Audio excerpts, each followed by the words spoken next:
snowboarding kind of lost soul in a way. It bounces between, the rich white guy ski hill thing and hardcore skaters. I feel like that's the cool part of snowboarding. When I think of like the coolest non-mainstream snowboarder, I think of Lane Kanak, because he's the fucking coolest guy ever and one of the most talented snowboarders ever. He's unreal, and he just spent years living in Mammoth and not riding the mountain, coming to Reno to hit rails and just do all this urban shit. And he's like, yeah, you don't need a lift ticket. You just got to go find stuff. That element's really cool. That's not the sport, because boards aren't going to sell based on that. Hey everybody, it's your boy Sleep here, and I got my co-host Grizz on the mic with me today. We are back with another episode of the Thrash Talk podcast. Dude, we are stoked to be here, and man, do we have a good one for you today with none other than snowboarding legend Bob Klein. Bob is a Shredding Sassy ambassador and an all-around epic dude. Keith, tell us about him.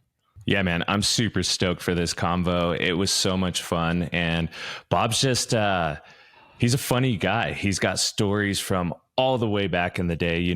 Bob is one of those OG snowboarders that was doing it before resorts were allowing it. He was a big pusher of the pipe scene and all that kind of stuff. And he was actually one of the first agents out there to be representing snowboarders at the professional level. So really cool conversation, had an absolute blast. There's some funny stories in there, and I'm stoked for everybody to, get to experience Bob on the level we did. I don't know. It's like road rage. When I just took someone to the airport really early this morning, and somebody you can look at getting cut off one of two ways. You can say I got cut off, or they just changed their lane. Mm-hmm. Today Yeah, sure. I got cut off because it was pretty dangerous. The guy would have clipped me if I didn't hit the brakes, because it was that tight of a gap. So, but I hit my brights, and what am I supposed to do? Flip the guy off, challenge him to a roadside fight? Because no matter what I do, he flipped me off. He just sat there and held his finger up in his back window so I could see it.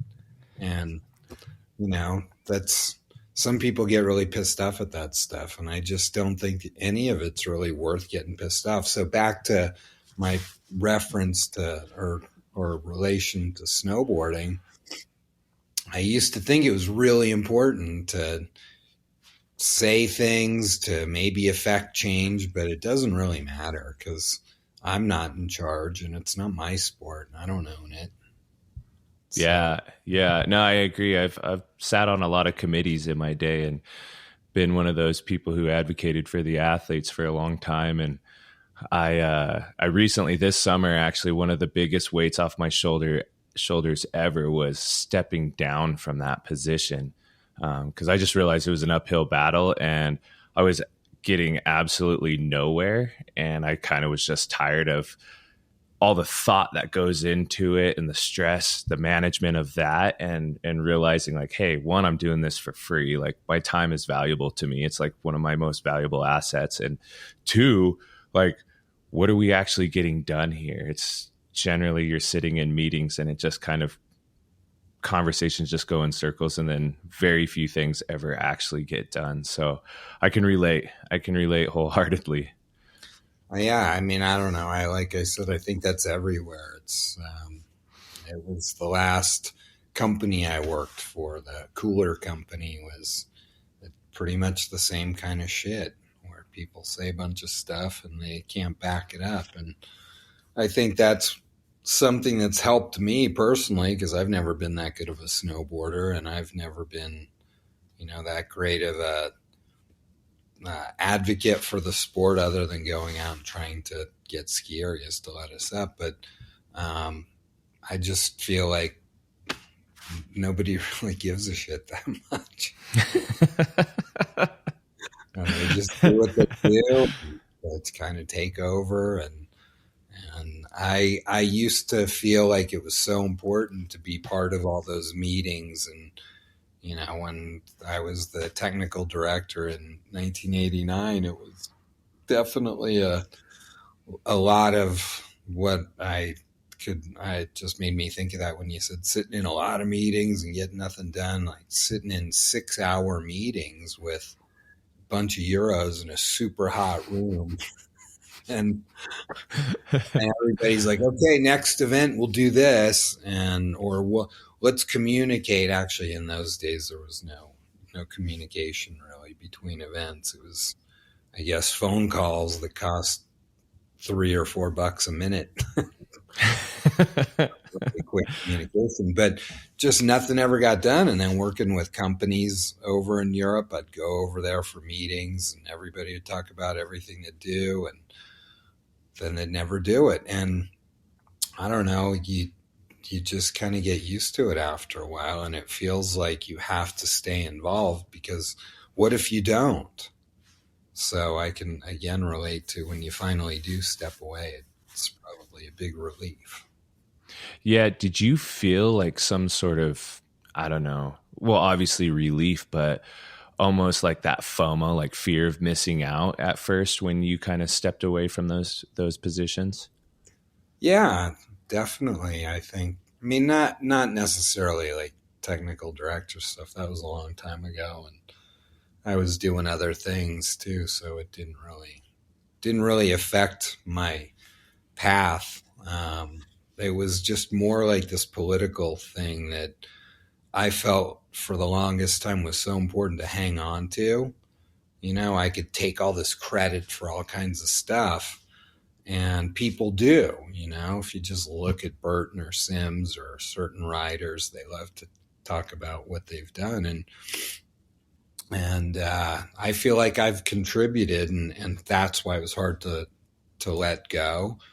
Like in 1985, I set up the first single pole breakaway slalom, because back then everybody wanted the double panels. And I kept saying, in World Cup ski racing, it's single pole breakaway, and breakaways were relatively new, because it was bamboo before that, and breakaways changed everything. And single pole breakaway was also a big change too from the panels. You didn't rip your arm off, or you didn't get your head stuck in it, and you could take it more straight through the gate line. And so it was really important to implement that into snowboarding. And Tom Sims was not into it, and Jake wasn't into it, because they wanted their panels to show up everywhere. And I said, well, it's easy, a slalom has hairpins, and you got to go through 2 gates, so why don't you just make the outside gate your stupid panel gates? Nobody's hitting those. So that was the solution, and it worked, for a little bit. And I just think that was the evolution. So you try to continue that stuff, when you show up at events and the organizers are telling everybody that, oh yeah, sorry, we're not having the mogul event because we didn't do what we said we were going to do. In Breckenridge in '89, that the Christian Savio, who still runs events over there and still part of the whole scene, he was like, oh yeah, right now they're going through the buckle piece, and they're making the buckle piece so that we have a good buckle piece when we get there, because we had to cancel the one at Breckenridge because the mountain was like, yeah, fuck you guys, we're not helping you. Because Dave Achenbach was like, yeah, there's moguls up there. How come we're not having the mogul event? There's moguls right up there. And the mountain staff was like, yeah, you can do it, but we're not helping you. You can carry all your banners and all your shit up there on your own. And so we can't. Yeah, and then the Euro guy's like, oh yeah, right now they're going through in Europe and Austria. It's going to be perfect. And we get there and they go, yeah, due to the conditions, we can't do it. So we're going to have a future shock event. And they built like a 2-foot kicker and had a freestyle contest. They changed the rules in the middle of everything, in Breckenridge in the Super G, a bunch of Euros were seen before running the course instead of slipping it. And that was my mistake because I didn't have gatekeepers set up. So I told them at the meeting, you guys are going to all get DQ'd at the next event if you do that stuff. And we get to Austria, and I had gatekeepers, wrote down all the bib numbers, started pulling bibs off these guys as they were coming through. And they just threw a fit, and everybody was against me. And they decided to have a big vote.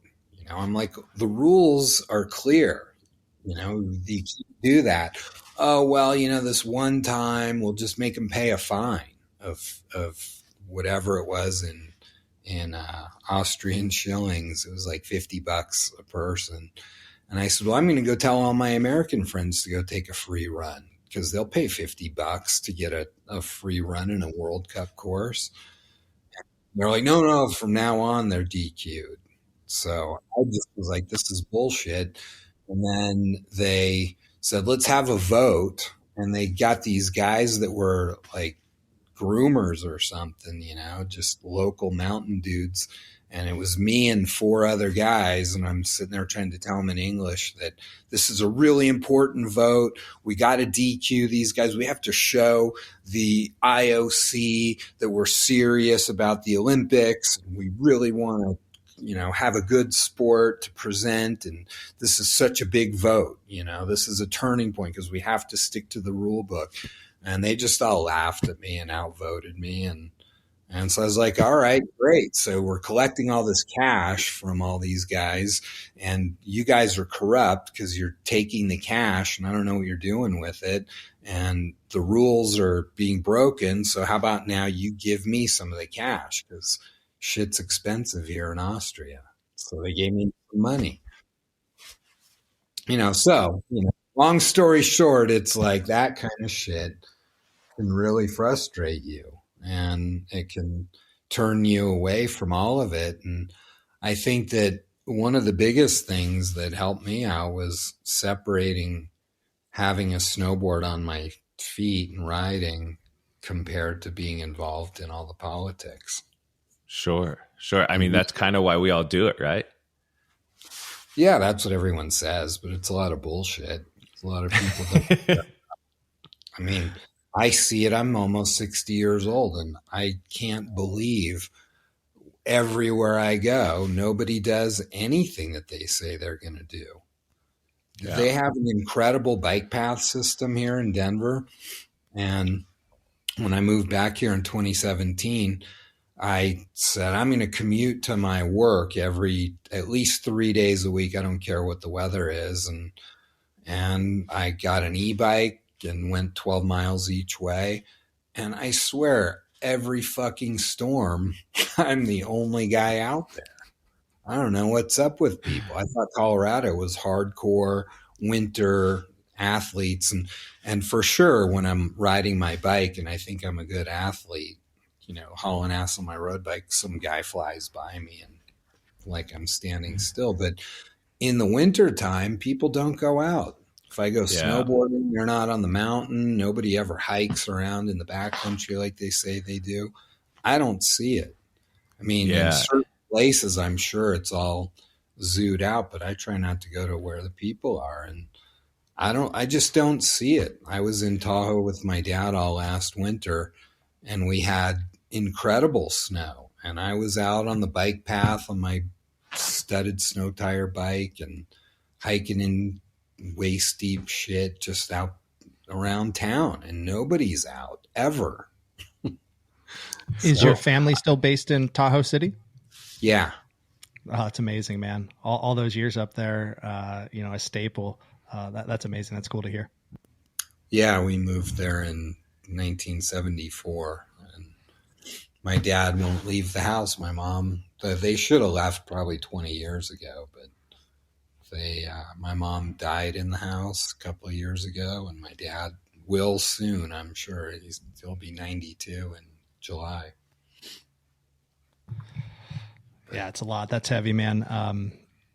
but I mean, there's a lot of history there, and a lot of history in the industry there. It was really cool. I was listening to you on the Pal Movement podcast a few weeks ago, and just to kind of hear, why you guys moved up there, why that was the area that your family selected to move, being that it was a mountain town with a hockey rink, back from the 60 Olympics.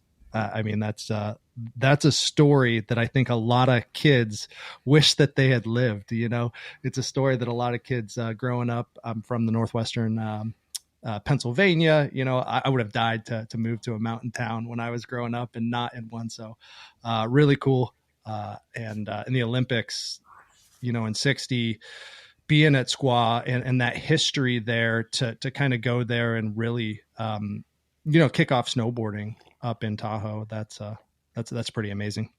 Oh, I mean, I just feel so lucky to be who I am. It's amazing to have this life. It just seems like a big movie to me, where there are so many people that are so much less fortunate than me in so many different ways, whether it's they're snowboarders that struggle or whatever it is, or they're, people in another country that can't find food or water. I just can't even believe that I've lived this long with such luxury and so many, lucky things to witness and participate in. It's really cool. And my parents were great for that. My dad was, as you heard, I guess, on the other podcast, that he was a physician and just built up a good practice in the right place in the right time and sold it and wanted to hang out with the kids and became a hippie at the same time. So it was really, really great for us. But it's funny too, because since my mom died, I look back on all of that, my relationship with my family and my parents, and it's not exactly what I thought it was. Not necessarily my parents, although there's some aspects to that too that are weird, and so I guess it just goes to show that everybody has their own issues in life. But in spite of all that, I just feel so lucky. And Tahoe I'm pretty much a snob and an elitist when it comes to places. I mean, living here in Colorado is great at my age and my ability and where my body is and everything. It's fine because it's nice mountains and good quality snow, but it's pretty much a joke. It's pretty flat. Yeah. I mean, I live in Colorado also, and I'm up in the mountains, and the standard opinion that I get from all the folks up here, especially the locals, is Denver's almost like its own other state. It's flat. People have a very different mindset than folks up here. You're saying how people don't necessarily go out in the cold down there. I see, I live by they don't care either. Breckenridge, and I don't see anybody. I'd bring my mountain bike for the Dew Tour 10 years ago and go riding all around, and I'm the only guy out there on a bike. I guess Chad Otterstrom rides around too. Yeah. I actually saw Chad last night. Friggin' rad dude, rad guy at the end of the day. Like, talk about a go-getter. I mean, he don't care if he's solo or with a pack. I went splitboarding with him a couple of years ago, and I've done it a couple times on my own, and his videos are so rad, and he's such a cool guy. And I just asked him if I could go with him one time, and we went up by Levelland Pass, and he was just super cool. He goes, "Oh man, if I knew you were this strong, we would have gone somewhere else." But just, that kind of connection with somebody who kind of knows, he's been in the mountains long enough. But it's one thing to be a Summit County local and say, "Oh yeah, I'm a mountain local in Colorado," but it's kind of bullshit, because it's like everything's right there. People aren't really going in the back country. They're going in the side country stuff. And so a guy like Chad Otterstrom to me is awesome. And, The ultimate G, right? oh, I mean, he's just probably one of the best natural riders out there in any terrain. He's so good and just so smooth and clean and just kind of a humble, nice guy. But we were talking all kinds of shit. He likes to call them the REIs or something like that. The REIers or forget what, but it's classic, because as we were hiking up, and it's right there by the tunnel, so the access is pretty easy. But there still weren't more than 10 people up there, and they were all, those REI gear people.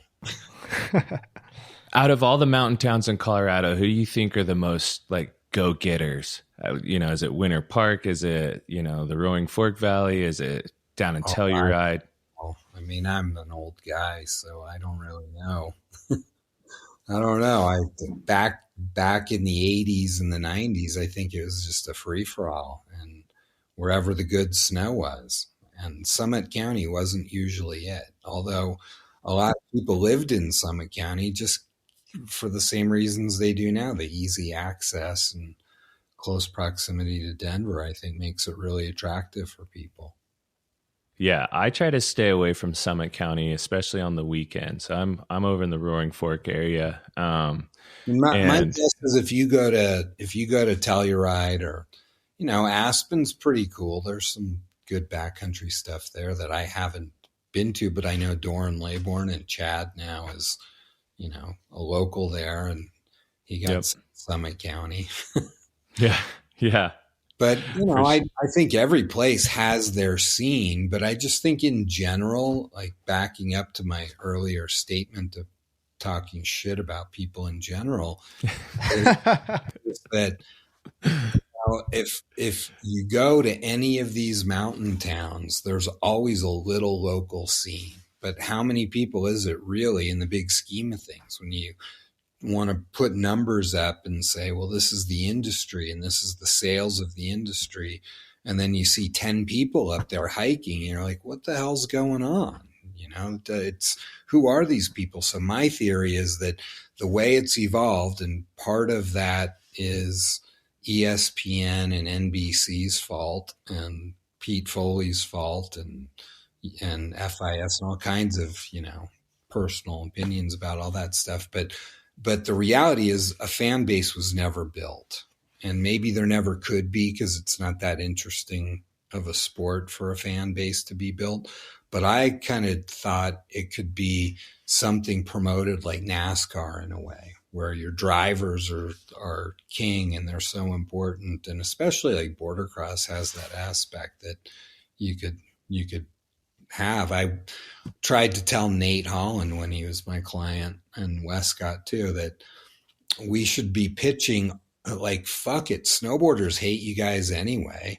So why not let's just go out and be billboards. Let's put together a pitch deck and see if we can put, like, I want to have all these teams where you would have like a DC team or a Burton team or a, Chevy team. Who cares who the sponsor is, and just total billboards, and have like a Border Cross series that was all based on these teams. And then your driver would be like the important guy on the team. And nobody really gave a shit about that stuff. But, it's stuff like that I think has really changed the sport to where, and I know I'm like really abstract in how I talk, but I try to tie it all back to the original point. And my opinion is that people show up now for a week-long vacation, whether it's a college reunion or, a work thing, or just friends that have a long, history together, and they go on a ski vacation. And they get to the rental shop and they look at each other in the line and they go, you skiing or snowboarding? And then they get their equipment and they go get drunk and they hang out in the hot tub and they take a few runs in between. And I believe that that's the general experience of skiing and snowboarding. And snowboarding, hot tub time machine, man. That's Yeah, what I think of. Hot tub time machine for all the sure. way. Snowboarding has turned into the ski experience, and it's a 4-year Olympic sport when it comes to competition. It's not really like, who watches the X Games anymore?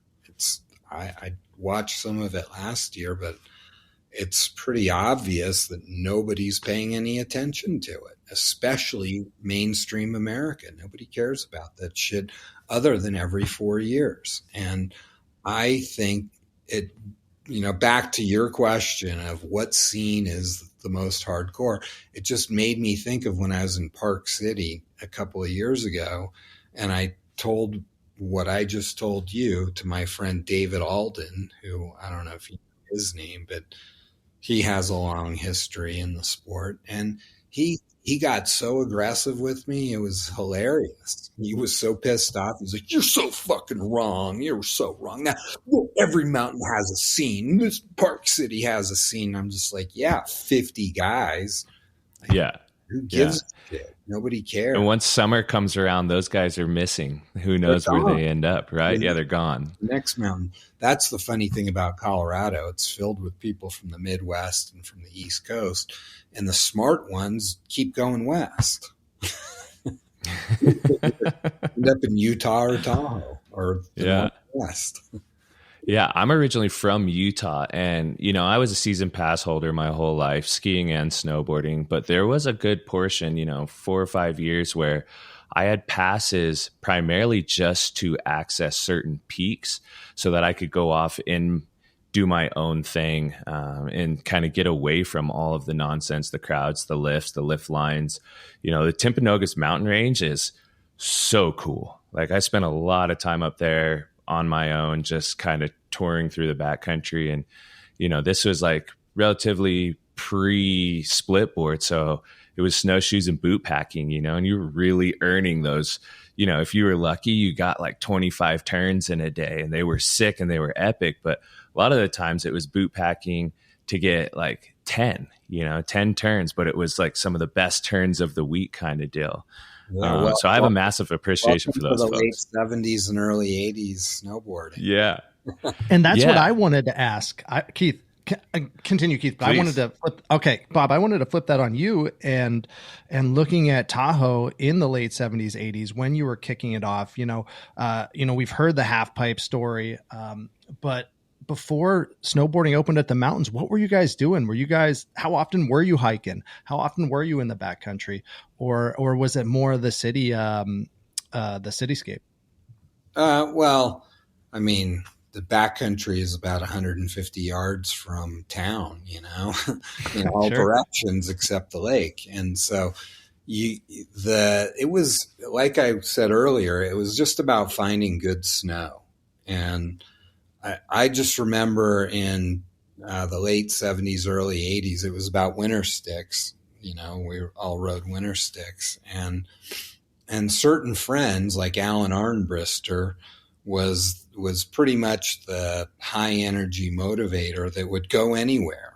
Hey, let's go to Rifle Peak, which was above Incline Village, and drop in on the backside. There's a cabin back there and we can stay there. And we did that. And it took us 4 hours to get there, and stayed overnight and hiked, for those 25 turns the next day in a cool bowl that was north facing with good snow. And, it was pretty haphazard and carefree. And when things developed a little bit, like with the Tahoe City half pipe, I was no good. I had no style. I couldn't really get out of it too well. Everyone else was way better than I was.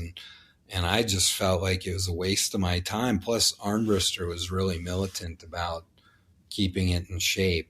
And so, it was like you'd spend so much time just smoothing the stupid thing out and drop in once and slam on the flat bottom and go, this sucks, So, sure. But I would go next to the pipe. There was a little powder field, so you could go make turns there, but it was pretty flat, not that interesting.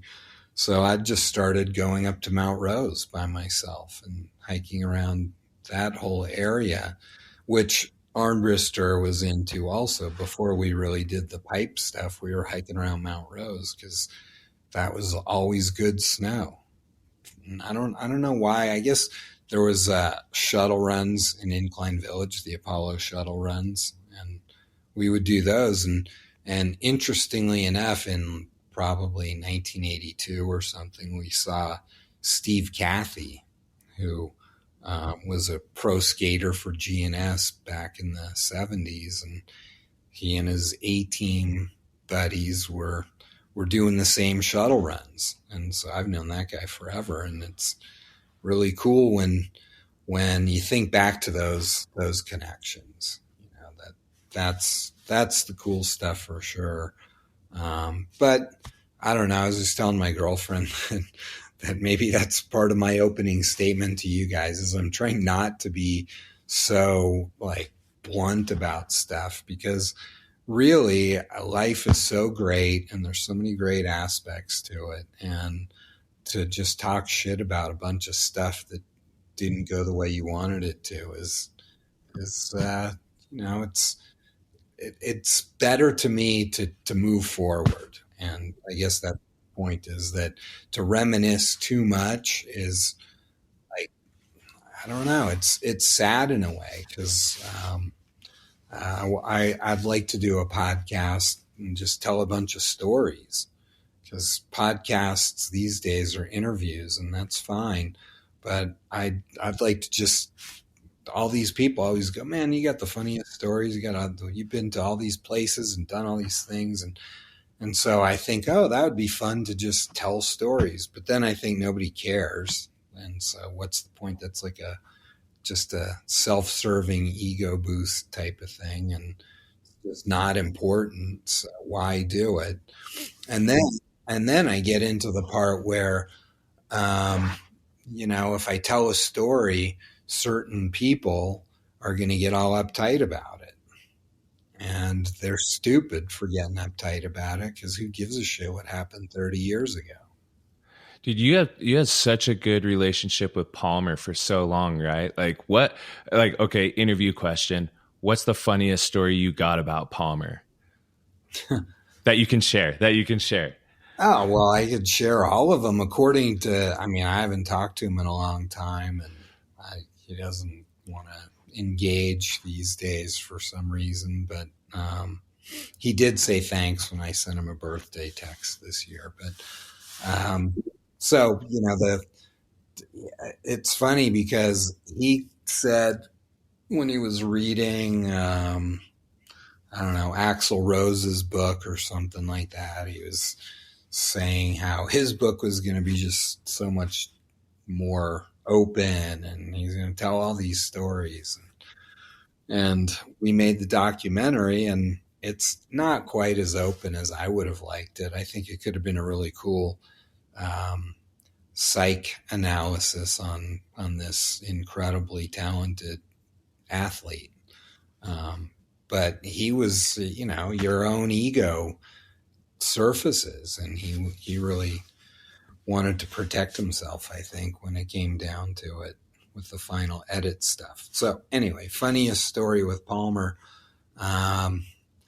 So many in the summer of 94, just that whole summer was probably the funniest story, because we were in Europe for 6 weeks starting the company, and we spent time going between Zurich and Salzburg and spending a fair, going back to close to Zurich for the weekends, because that's where the money guy Jörg lived, and he had a condo at the time right on the lake on Wallensee, and boats, he had a boat, so would always go drink beer and hang out in the boat and, swim and shit like that. But the whole summer was filled with ridiculous stories of, the Swiss guy, his family owned this huge meat company, and that's where they made all their money. And he's a huge guy, the fucking Swiss butcher. He's like 6'4", 200 and something pounds, just a huge dude. And we're like second day in Europe, on this 6-week thing to try to get the company going. And we're out on the boat and they're like talking shit to each other, Palmer and the Swiss guy. And, you know, as guys do, I guess. And they started like talking shit and Palmer pushed him over, like, cause he was sitting on the edge of the boat or something. And he pushed him. And as he's going backwards, he pulls Palmer in with him with one hand. And they're just like, you know, next thing you know, the guy's just treading water with one hand and dunking Palmer with the other hand, you know, pulling him up. And he's just like, so, and we're sitting in the boat. Should we jump in and rescue him? The Swiss guy's going to kill him. You know, so that was, you know, the beginning of just like a whole summer of shit talk with our Swiss partner, and just ridiculous, you know, because we were staying at his house and Palmer never wanted to eat like local stuff. He's such a weirdo, anti-Euro. He only wanted to go to certain places. So Move and Pick was okay. Move and Pick was fine. Yep. Move and Pick right down the road that had a really nice buffet. But Jurg was pissed every time we wanted to go to Move and Pick because it was basically at the end of the family property. But every night he'd give us 100 Swiss francs.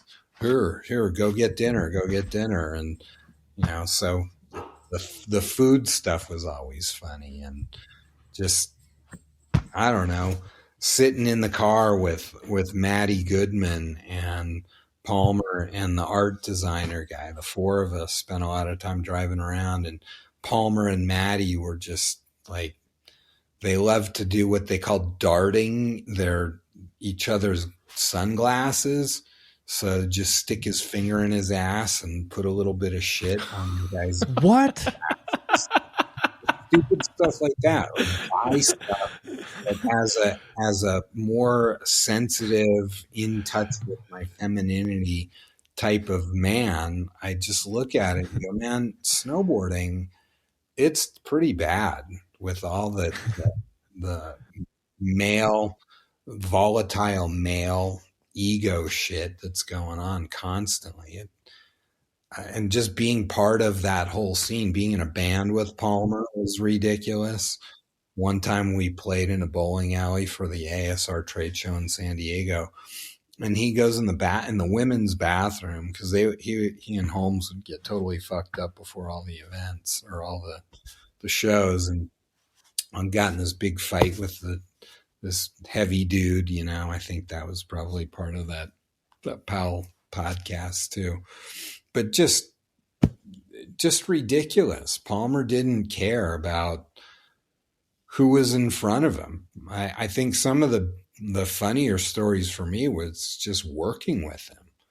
You know, when he would say, tell those fucking guys I want $1 million. I'd say, Shaun, now they're not paying anybody $1 million. Yeah, well, I'm fucking John Palmer. And going to a Red Sox game with him one time. And he's all pissed off because the outfielder makes so much money and how come he doesn't? And I'd say, well, it's not really about him. It's about the logo on the front. And he's just part of the piece to keep that logo together.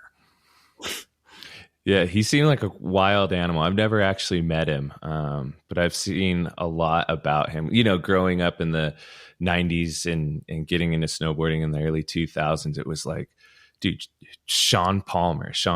This guy's a freaking nut that'll send it off of anything on any device he could get his hands on. Yeah, with great style and precision and speed and no training and no, you know, just cold right off the couch, do all that stuff. And I mean, I love the guy so much for his charisma and his chutzpah to just be able to go, fuck you guys, pay me. You know, one of the last things he tried to do was, I guess that was for not Torino. Maybe it was Torino. Maybe it was Vancouver when he was trying to come back or something. I don't remember, but he was trying to get Monster to give him $1 million incentive if he won the gold in the Olympics. And it was just a joke, like no way. They're not going to do it. I've done I've been dealing with those guys since day one. I did their first contract for Andy Finch with Hanson's Energy Drink. And, once you get a feel for what's going on in the business side of things, it's like, yeah, that's not realistic. But then here comes this guy saying, fuck you. Are you working for me or not? Go out there and fucking tell him who I am. Go out there and tell him why. And then I would end up getting paid pretty good money on a bunch of stuff, but still not near what he thought his value was, and probably not what his value is or was. But, that's the reality of ESPN and NBC and other responsible parties for not building up a fan base. Interesting, because at times you're actually building more bridges than you're burning down, and then at other times you're burning more bridges than you're building. So his style, I mean, we see it out there elsewhere, but nobody quite the same. Do you think if he changed slightly, would it have blown up more? Or do you think his style was perfect for the time? I mean, for the video game, for it all, right? Yeah, I mean, it was just a lot of fast-paced stuff. Try to find deals and make them as big as possible, and like that Activision video game deal, Peter Carlisle had a lot to do with it, my old partner. And, at the time, it was really interesting because they had done I forget what the company is that was doing demographics data collecting, but they figured out that Palmer had a more popular name than Tony Hawk did going into those video games. So the Shaun Palmer snowboard game might have been, Tony Hawk's versions had things been a little bit different. So it's like a really hard, abstract thing to talk about, because if Shaun wasn't the way he was, would he have had the success he had? If he was more a certain way, would he have had more or less success? Who knows, but it's fascinating to have the conversation. And I think it's not as much about his behavior as much as it is about alcoholism and drugs, because I feel like he, for so long, could perform at the highest level under the influence or, hungover or whatever. And to me, that's an incredible thing. And that, to me, also stems from a psychological thing, his family upbringing. He didn't have a family. He had a mom who, said she was too busy trying to work to support his sports habits to raise him. So he got dumped on his grandma, who was a sweetheart. But he never knew his dad, and his dad came around after he became a famous snowboarder and tried to hang around. I remember seeing him at a trade show one time, and he's wearing like a World Championships jacket that I think Mike Chantry gave him. And Palmer's like, look at that fucking asshole over there, just thinking he can walk into my life. Like, fuck that guy, and sure.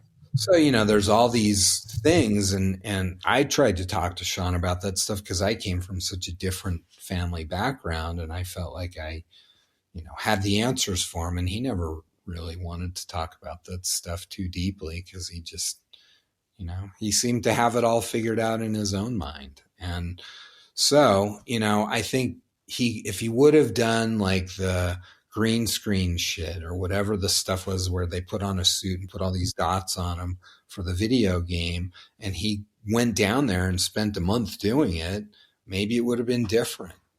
But he got so bored with stuff so quickly that you just couldn't keep up with the guy. He started a snowboard company, and within a year he's like, yeah, I fucking hate snowboarding. telling people in public that he hates snowboarding because it's boring and that it's all about mountain biking now. I'm like, dude, we just started a company. You got to talk it up. You got to promote snowboarding. Well, and like then you have the contrast of someone like doing bigger, better things. I'm moving on to bike racing. Right. So, right. sorry. And he was a phenomenal bike racer too. That was the crazy thing, was you put him on anything to pilot and it was like all of a sudden he was a savant on it almost. Yeah. Well, I cut you off. You were going to ask a question. I don't know if you remember. Oh, I was just going to compare him to someone like Seth Westcott, like such a stark contrast, right? Like Seth, in my opinion, just what I've known of, you know, watching him over the years and stuff, he seemed a bit more reserved and had a little bit more like humility at the end of the day, but was still an absolute beast in the industry. Am I like incorrect in No. that way, I think you're right. I mean, Seth is I don't know about reserved necessarily, because he's a pretty outgoing, engaging personality and just a really, he's one of my close friends. I haven't seen him or hung out with him in a few years, but I always miss him because now he's married with a kid and stuff, and between Canada and Maine all the time. But I think he's just a guy that probably is a little bit more introspective in terms of like goal setting and stuff like that. You know, where Palmer's just like goes out, I'm going to fucking go do that. And maybe in a way just to create a stir. And Westcott, I think, is more of the guy that's a little more calculated.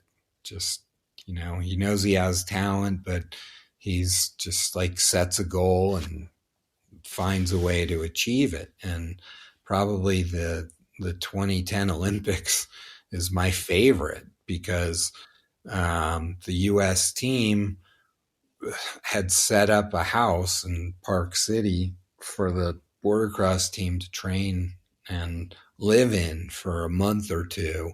And, oh yeah, by the way, the Today Show is going to come in and out, you know, so it's a reality type thing. You know? And Westcott was like, I'm not going there. And that was actually after he bailed on the Mount Hood camp in May. And the Mount Hood camp in May, to what he told me, I had never been to it, but what he told me was it's just a glorified wax test. You know, I don't need that. Fuck that. And yeah, so he blew that off, and that, you know, raised question marks and eyebrows with the team and other competitors. And then all summer long, we were going on this Canadian tour. It was for Coca-Cola or something like that. And it was just me and him driving to these places, and one in Quebec and one in near Toronto and then Whistler. And so we spent a lot of time in the car and traveling and stuff and hanging out. And he was just like, yeah, man, I'm, you know, Foley's always calling me, trying to get me to do this, do that, and participate. And why aren't I part of doing this? And I just, you know, I don't need to go to the center of excellence. I got my stand-up paddle board that I'm paddling in creeks in Maine, and I'm surfing and I'm riding bikes and whatever his program was. And he's like, the last thing I want to do is go to some house in Park City and where the first 2 weeks, everyone there is going to blow all their energy wad just in their fucking ego positioning. And he's like, I want nothing to do with that. But he's like, my focus is on February 11th or whatever the date was for the Vancouver Olympics. He goes, that's all I care about. And I'm putting every bit of energy in it. I said, sounds like a good plan to me. You know, I'll talk to, you know, I'm on board with that. And then I started getting phone calls from the team, and why won't Westcott participate? What's he up to? That's what the hell? And they were all down on him. And then he goes and wins the Olympics. And first thing those fuckers said to him was, "You do whatever you want. Do whatever you want." Exactly. It's like Keith, a fine can you do that balance today? between training. Yeah, I mean, so I've been, on the para circuit since its beginning, and for me to be able to like stay at the top and be able to compete with the young riders that are absolute beasts and still be not only physically competitive but also mentally competitive or emotionally, I have to have that time to be able to do what I love to do, whether it's spend time with my family or go out and surf or skate or mountain bike or any of the other stuff. I'm one of those people also who doesn't love to be like in a 4-wall gym. I would much rather be getting my exercise outside. So, my team does give me quite a bit of leeway these days, knowing that I've been able to perform time and time again with my preference of training. It's a fine balance between keeping that mental game in check for me, as well as staying physically fit enough to be able to do my job at the end of the day. Because kind of like to Seth Westcott's point, like if I spend the first 2 weeks in a house just like burning my brain on what everyone else is doing around me or getting caught up in any of that mix, like I just get burnt out and want to go home versus actually wanting to do the job that I'm there to do, which a lot of times is put down numbers, whether it's on snow or in the gym or whatever the case may be. So I'm generally like an in and out kind of guy. I try not to spend all my time around my team because I love my team. They're like a family, but at the same time, you love them and you hate them sometimes like a family. Not to say I hate my teammates, but you become like brothers and sisters after a few weeks. You're like, can I just go do anything else? I want to go fishing. Can I go fishing? Like, can I just get away from you guys? Or, Yeah. Well, and then someone always wants to tag along. I don't know how it is for you personally and how it's evolved and developed. I imagine it's changed for you over the years. But just in general, what I see with that, and I'm trying to be as maybe complimentary and positive as I can. You're straddling a funny fence when you're talking about U.S. team, because it especially if you think about the old controversy between ISF and FIS, and I think that the U.S. team probably has a pretty well-proven formula for success, more recently than in a long time ago in the beginning of everything, because back in the late 80s, early 90s, when FIS started to come into the picture, the U.S. ski team wasn't really that good. I'm trying to think of who might have been good. Lindsey Vonn or Kildow at the time maybe was okay, but she was even later than that. The 90s, we didn't really have a good U.S. ski team. So I think that was... They had like Peekaboo Street, right? She was a ripper. One-offs. There were a few one-offs that could rip a win here and there. Like Tommy Moe was good too. And, there were some great ski racers for sure. But I feel like they brought that structured team element to snowboarding and really tried to be professional with how they worked with these athletes. And that's great on the one hand. On the other hand, I feel like snowboarding is this kind of lost soul in a way. It's like bounces between identity of, the rich white guy ski hill thing, and no, we want to be hardcore skaters. And it just, like, that whole mentality, I used to have the mentality of a skater. I still do. And I feel like that's the cool part of snowboarding. If somebody like Shaun Palmer comes around and says, I'm going to go do that, and then they go do it, that's what snowboarding is.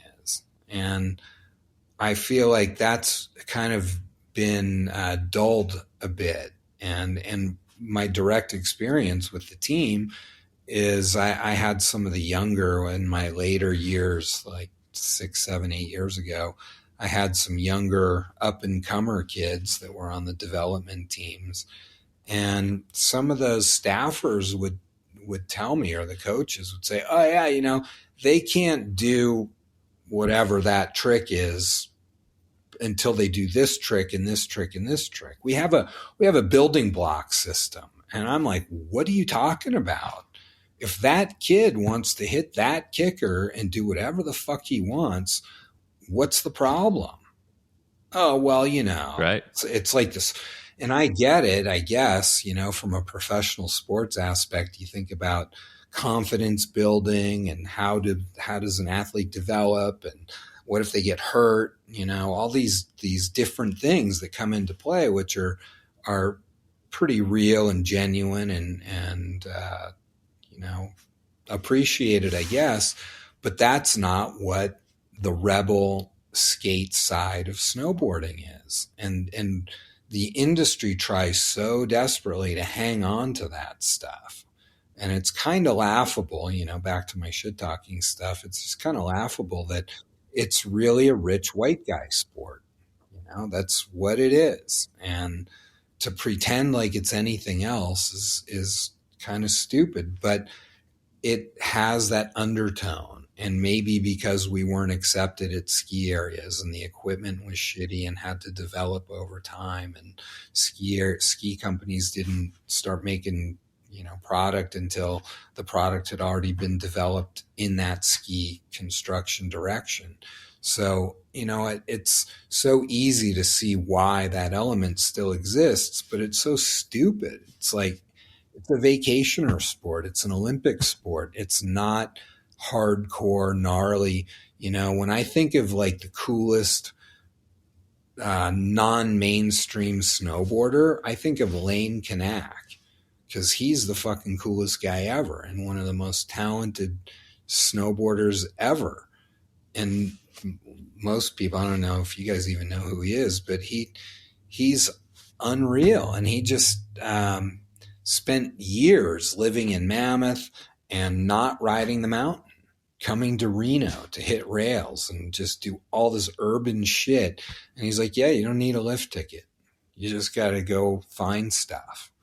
And that element's really cool, but it's like, that's not the sport, because boards aren't going to sell based on that, and goggles aren't going to sell based on that. In fact, goggles definitely won't sell based on the rail stuff.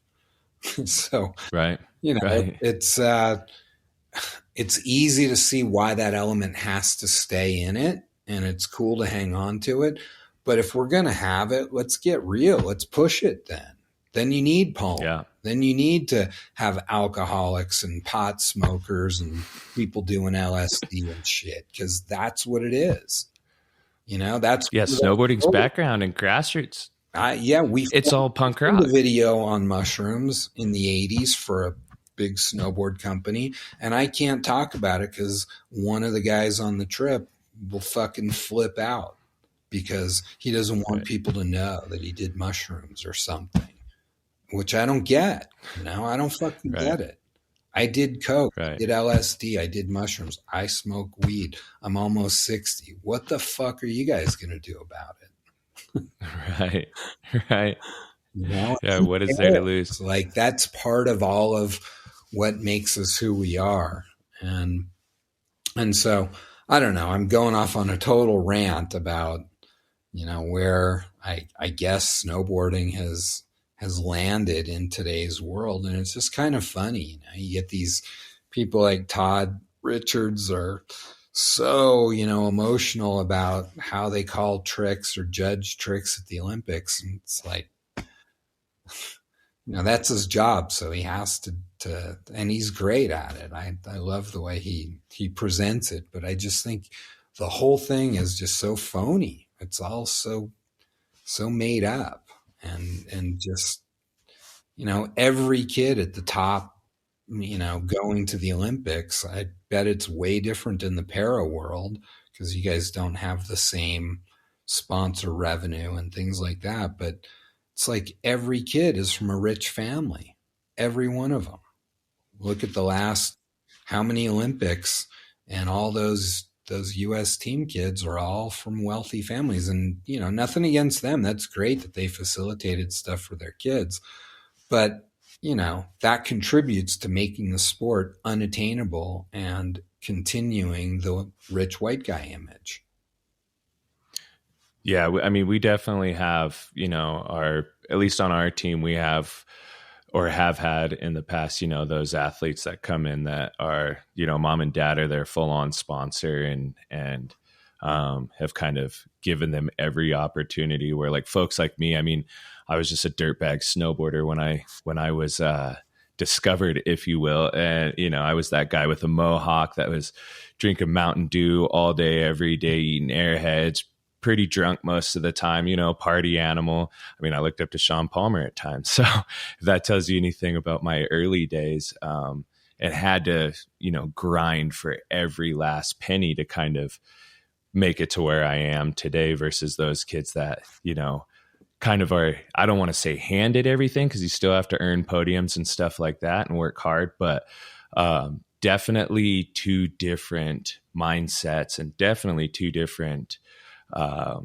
perspectives on how to get to the top and stay at the top. I never have once felt like I was owed anything by the sport. Whereas you see these kids who, I was part of the beginning where we had to fight just to get the sport into Sochi. And I mean, it was an arduous task, but we built it in such a short period of time to a point to where it wasn't going to be able to turn around and stop, that they let us in. And these kids don't know that battle. They don't know what that was like. We were spending $100,000 a year to go to competitions and all this other crap, just for a hope and a dream, and with no guarantee that it would be in the games. And you definitely see it with these younger athletes coming in, and they're like, oh, it's a guaranteed thing. There will be a medaled event. Like, that's what I want. That's what I'm owed. And at the end of the day, it's like, no, you're not owed shit. At the end of the day, there's 15 other people aiming for your spot. So if you don't keep working, you'll fall off just like anyone else. Plenty of people in the past have come in with that same mindset, and where are they now? You don't even know who they are. I do, because I was there. Well, it sounds like such a different world, and I know, the beginnings of that team structure stuff, but makes me think about I'm a hypocrite if I say, if I'm talking shit about the wealthy kids and how they're kind of not given, but they have access. They have way better access than someone who doesn't have money. Someone who doesn't have money can only hang on for so long. I'm helping this Brazilian kid, and he's cool. His mom doesn't have a lot of money. They don't really have sponsors, and she's working her ass off to try to get the kid going. And the Brazilian Federation helps, and they pay for a lot of stuff, which is great. But, a kid like that, if he didn't have the Brazilian Federation behind him, there's no way. And the U.S. team doesn't have the same business plan. They're not a government funded organization. So it's a completely different mindset, as I'm sure you both know. But I feel like I came from a wealthy enough family. My dad was a retired physician and wanted to hang out with the kids and give us whatever the hell we wanted. And we had all kinds of toys, and it was great. But there was no team. There was no Olympics. There was nothing. We had 2 events a year.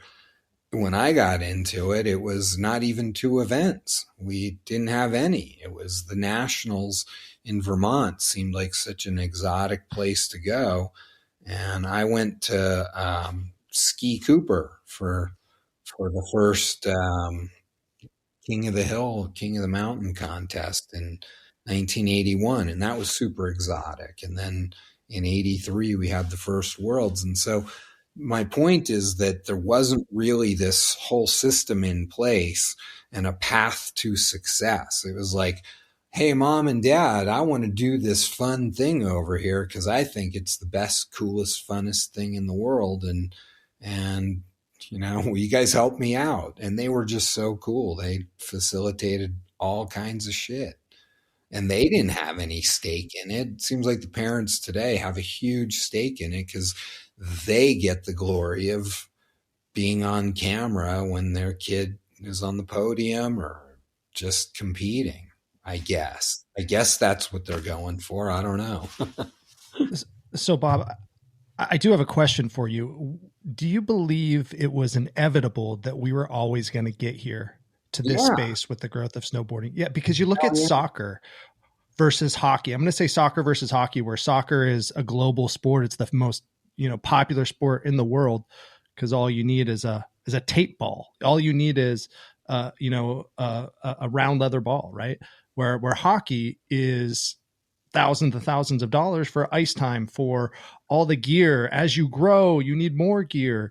And, snowboarding is more on that side. So as it moved out of the grungy, up and coming stage, I mean, it was almost inevitable that we were always going to get here, but I just wanted to hear your opinion on that. Yeah. I think it's a great question and a great point that you made. And I feel like, the industry in general, again, I knew a long time ago when I was riding those winter sticks. And even before that, we were messing around with skateboards and they didn't work because the snow was too deep. And I had this Coleco plastic thing that didn't work either, but it was like, oh, we want to surf in the snow. That's what we got to figure out. So when the first boards came around, a winter stick was great. I mean, we kind of expected a board to look like that with P-Tex on the bottom and everything. So when the Woodies and the Sims Woody shit showed up and the rocker crap that Tom Sims was making, I was like, what the fuck is going on here? This stuff is a joke. Are these guys these guys are definitely not skiers, is what I always thought. I grew up skiing and I ski raced, but I also skateboarded. So I tried to see the value of both. And to me, it was super obvious that we had to have edge control. If we wanted to be accepted at the ski resorts, you had to have edge control. So the boards had to have edges. And I imagined a Rossi board way before. Definitely in the 70s, I imagined a Rossignol board. So, I'm in no way surprised that it is where it is today. And I feel like that kind of goes back to who cares about stories I tell, and who cares if Tom Sims or Jake Burton were first, because there was Chuck Barfoot and there was Mike Olson and Pete Sari, and there was Chris and Bev Sanders, and there were, all these other people out there doing things at the same time. That's what was so fascinating in the real early days, was coming together for that first World Championships and seeing 400 people, 300 to 400 people. I don't remember exactly how many, but it was a lot. And everybody just sharing the stories about where you're from and all the discovery. It was a lot of discovery. And that created instant camaraderie and instant bonding, where I feel like you could see it then that this is going to be something big. As long as the equipment gets together, it's going to be big, because it's way too fun not to be big. And so, I just think it's funny that all these people want to take so much credit for the history or for accomplishments. Like I said, I could say I was the first guy to do this and that. And sometimes I say it if I'm talking shit, but it's like, it doesn't really matter, because if I didn't do what I did, somebody else would have done it. So yeah, I'm not surprised at all. And I'm not surprised by the Olympic stuff either. I didn't know when I was in Austria in '89 with those clowns, the lift maintenance guys, voting on the future of the sport. I had no idea what the true workings of the IOC are. And I still don't necessarily, but I learned a whole lot. And especially working with Peter Carlisle, because he's Michael Phelps's agent. So he knows a little bit about the Olympics. And I learned a lot too, just being around it. And it's so obvious that it's a business entity. And if there's money to be had through the exposure of a sport, why not? And it was just a matter of getting to that point. So, it's great. We all contributed and did something to get to that point, whether it was, my generation or your generation, Keith. It's all cool stuff. That's the theme to me, is that we can all try to take ownership or credit or talk shit about somebody else and the way they did something. But the reality is it's all really cool. Somebody posted on Old School Snowboarders. I don't know if you guys are on Facebook at all, but there's an Old School Snowboarders page, and somebody posted about 50 pictures from the 88 US Open that they just took. They were just spectators. And there are some really rad photos of a bunch of people I know, and they're all trying to identify who they are. And to go back into that moment of being at the 88 Open, I was trying to think, okay, that was the year I was riding for GNU, I guess. And oh yeah. And so the Euros were pretty strong at that point. And there's photos of Jose Fernandez and other people in the pipe. And it's like, back then we hated those guys. They were so fucking lame wearing their stupid one-piece neon suits. That was so far from the skate culture and mentality that we had, that we couldn't stand those guys. And now I look at those pictures and I'm like, man, Jose's like one of my really good friends. I just saw him in June in Austria, and he came to the Tahoe event, to the retro thing in March, and he couldn't even snowboard. The poor fucking guy is in so much pain. We were both standing there going, I'm like, yeah, I'm not riding either. My knees are killing me. And he's trying to do like all this stem cell stuff. And I'm like, yeah, fuck that. I'm going for the knee replacement. The doctor said stem cell stuff is a joke.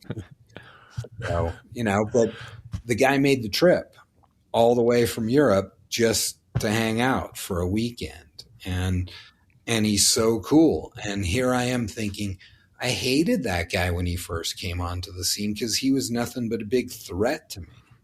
Because I knew I was a shitty snowboarder and he was really good. Right. You said something a minute ago. You said, who gives a shit? Like, I do. I'm one of those people who, like, I really care to hear these stories and speak to people like you, because you guys made snowboarding cool. I started as a skier. I moved to Utah when I was like 12 to live with my dad. And the first thing he did was put skis on my feet, take me to Deer Valley. And that was the coolest thing on the planet, right? And I really am so grateful for that opportunity.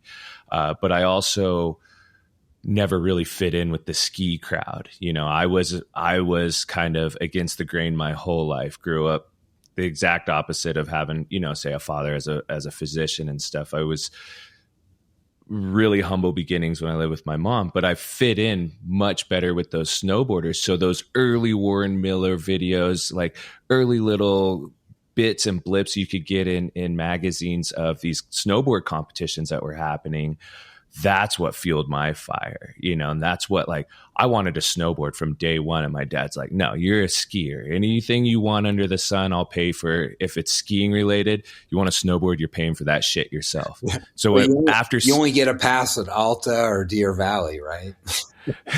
Well, luckily I was from Ogden. So, Powder Mountain and Snow Basin were my two home spots back in the day. Well, in Nordic Valley, the little podunk 1 lift or 2 lift mountain. But yeah, I mean, if I was going with dad on the weekends, we were going to, say Alta or wherever. But I wanted to snowboard, and it was because of guys like you and all the cool stuff I was seeing, and, little blips in Warren Miller and stuff about snowboarding, that I was like, that's what I want to do. That's so cool. They're floating on the snow versus, up to their chest in it. And those guys look like they're just having fun thrashing the mountain versus, like, kind of being stuck up turds that I don't really want to associate. And I was saying this at like 12, you know? And so these conversations are so important to me because in a way, kind of like you looking at those pictures from 88, like it takes me back to a different time when this wasn't even really an option for me. It was like, Dad was like, you're a skier, you're going to like it or not, but either way, you're going to ski. And, you know, I saved my first 2 paychecks to buy a snowboard once I got my first job and never touched my skis again except for to sell them. And that made me definitely like a black sheep of the family and like against the grain kind of deal. But my dad and I stopped going to the mountain together from that point forward up until, you know, after Sochi when I actually had done something with it. So this stuff is really important to me. You know, I love hearing these stories because that just brings up the skier versus snowboarder debate, where I grew up, I didn't feel it at all. I mean, that's awesome. A bunch of people beg to differ, but I just didn't really. It either I didn't register with me, or I just didn't pay attention to it, or I didn't hear it because I sat on tons of chairlifts with all kinds of people, whether it was on skis or a snowboard. And I just think it's a myth. The whole what year I snowboard. What year did they open Boreal? And was it Donner? Boreal and Donner were the first two. What year did they open those up to snowboarders? Boreal let us up in about 1979. At night only. And then Soda Springs let us up on the weekends. So, because they were only open on the weekends, usually. I think they were only open on the weekends. And they were owned by the same place, Boreal and Soda. And so it was like, we can't have those guys here on the weekends. So they can go over to Soda and have their place. So we had those two. And Donner Ski Ranch, I think, was sporadic. If you talk to them, Norm would probably say, we never turned down money for a lift ticket, and we always let them up. But when I was either a sophomore or a junior in high school, so it was either 1980 or 81, I was in a band. And we played a gig at Donner Ski Ranch for a college ski race. And I brought my skis and my snowboard, because in those days you never knew. And I skated up to the lift line and they wouldn't let me on the lift. And I told Norm about it recently. And he was like, no way. We never, no. That was a mistake. And I'm like, yeah, whatever. So. And I used to kind of go along with the Donner Ski Ranch was the first place to allow us up. And they probably were like on a full-time regular basis. But Norm Saylor sold the place to some other guy. I can't remember the guy's name. And the year after he sold it, for the Legends event, the night before the event, I got this email saying that they were not going to let Norm on the property. And was like, what the fuck? This guy used to own the place, and he's the whole reason why the whole Legends thing. And so I got really pissed off. And that's when I started to say, well, I'm not going to keep their secret anymore. They weren't the first place. So anyway, I'm trying to think of who else let us up. Mount Rose, which it's now Mount Rose, but Slide Mountain let us up too. I started a certification program with Chris and Bev Sanders, and in 1985 or 84, I guess we started that program. Love it. And also going back to one thing you were mentioning before was you were talking about shapes and styles of boards. And I've been so stoked lately. Matt Sickles has introduced me to the Elevated Surfcraft guys and checking out some of their board designs. And and what they have going on. There's other manufacturers that have kind of brought some of those old surf styles back to life. What's your perspective of that? I mean, I imagine you love it. I imagine it's really cool for you to see. But kind of what are your thoughts on some of those old styles coming back to life right now?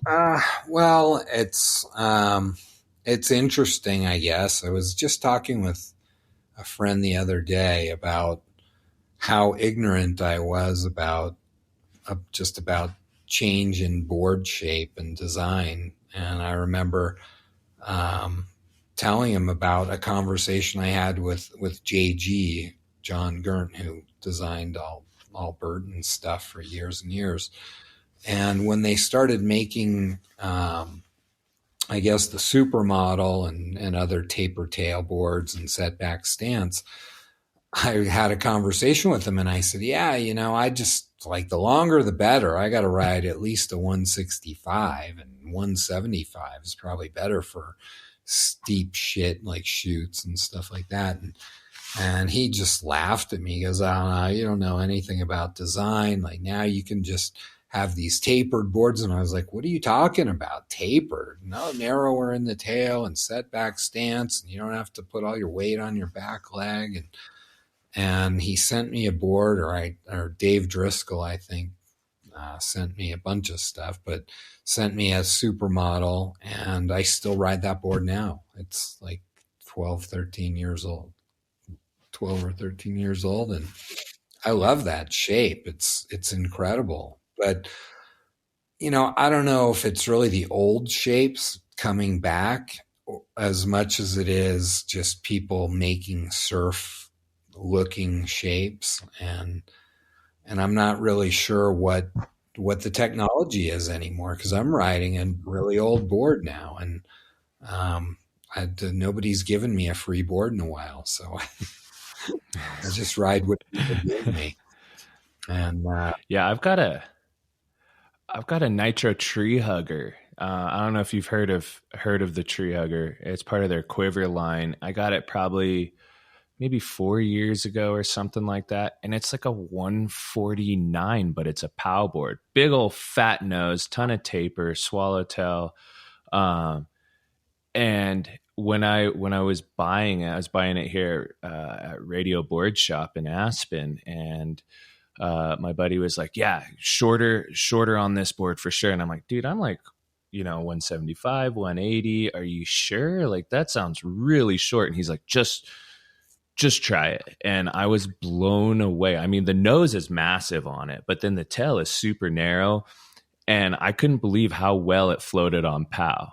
I'll tell you this, when you're dropping cliffs and stuff, you definitely want to land slightly nose heavy, because if you land bolts or slightly back foot, there's nothing to push against. So it just washes out on you. But I was blown away at how short it is. That's more like the old style, like riding a performer or something, Right. A 150 performer that has no tail. Yeah.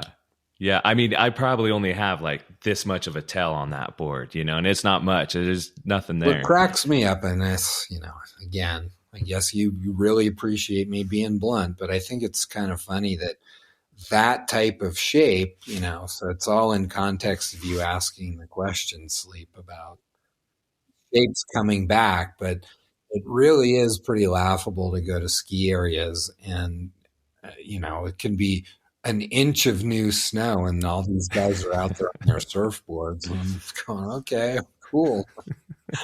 I can ride POW on this too, Especially an inch, right?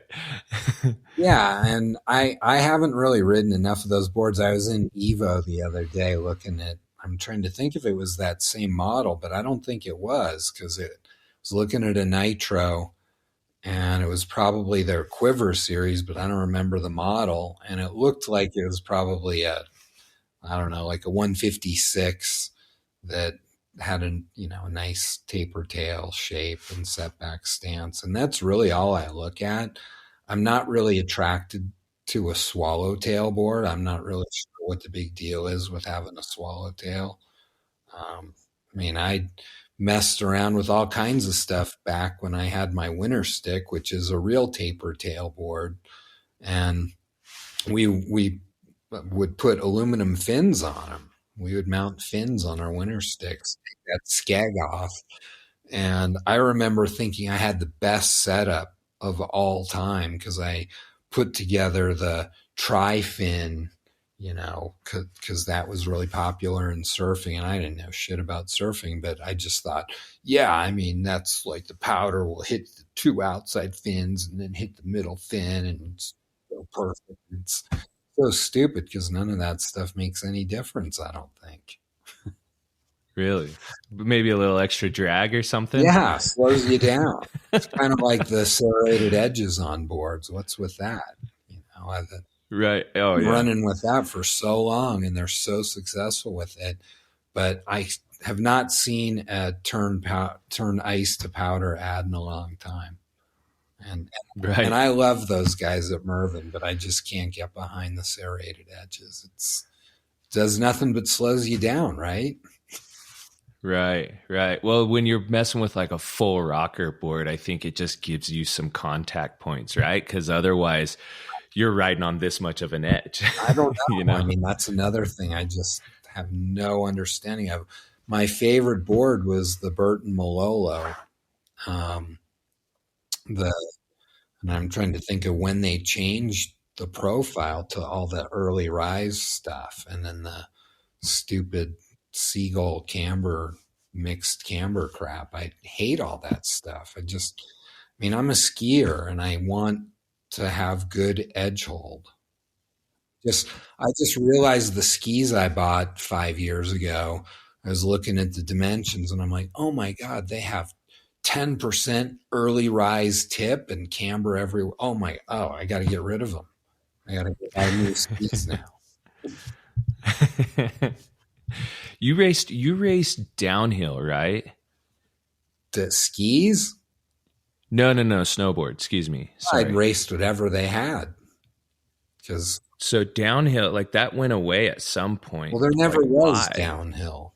Downhill in the beginning was about a 15-second straight shot at the Nationals and then the Open.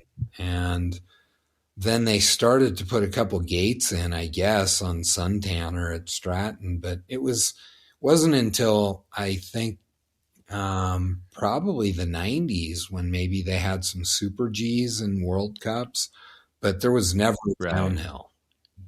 Never proper downhill. Because I was talking to Mark Fawcett a while back about it, and I guess he's kind of said the same thing, more like Super G style. Yeah, the only real downhill that had all red gates and had real downhill track was in 1986, and I put it on at Buttermilk. And I got the idea because I was the only snowboard instructor in Aspen at that time, and Don Rayburn was the mountain manager, and he was a super cool dude. He was a really nice guy.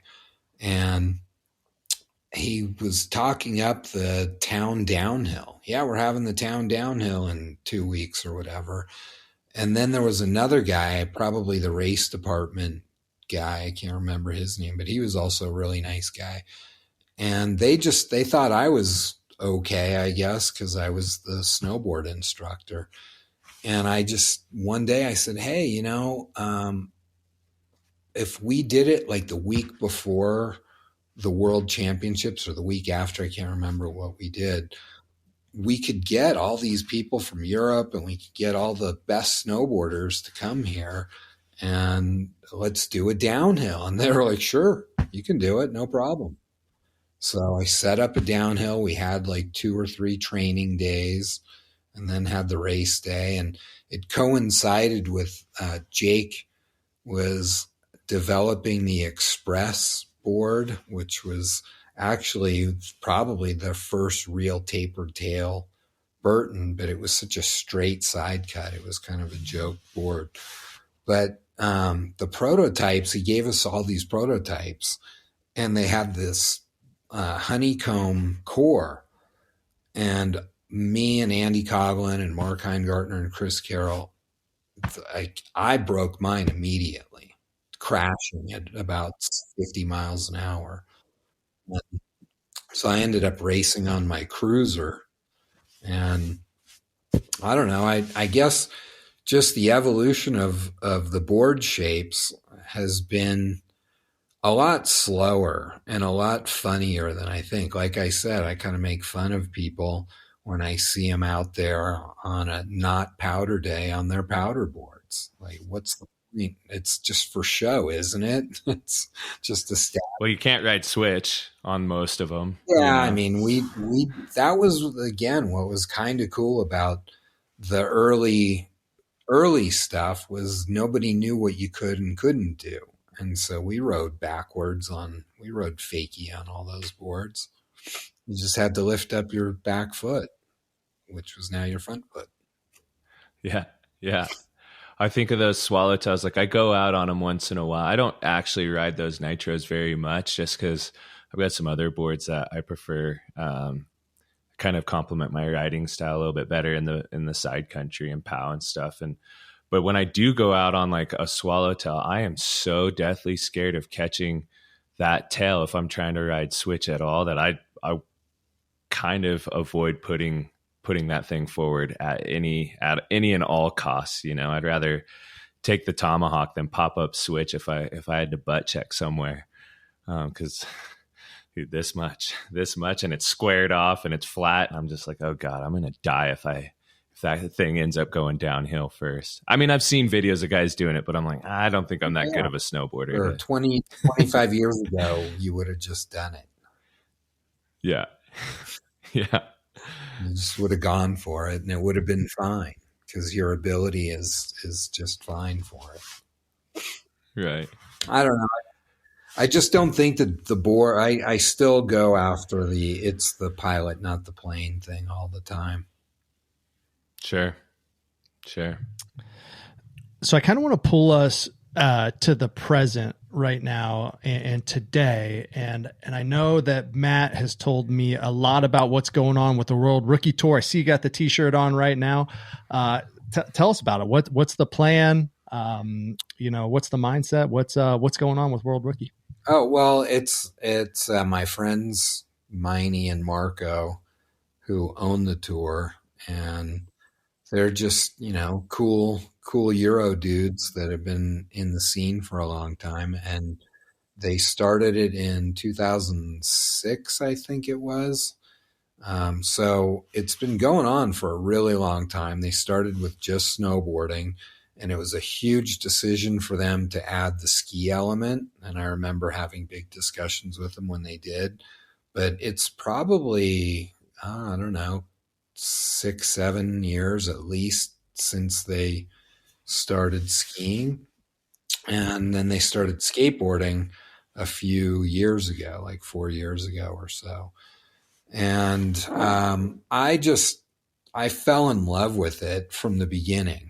And the beginning for me was a trip that Terry Kidwell and Mike Ranquit and I went on to Italy for some Legends thing that this guy Dino Bonelli put on. He's got the best museum of anybody. He's probably got the most diverse snowboard collection of anybody on the planet.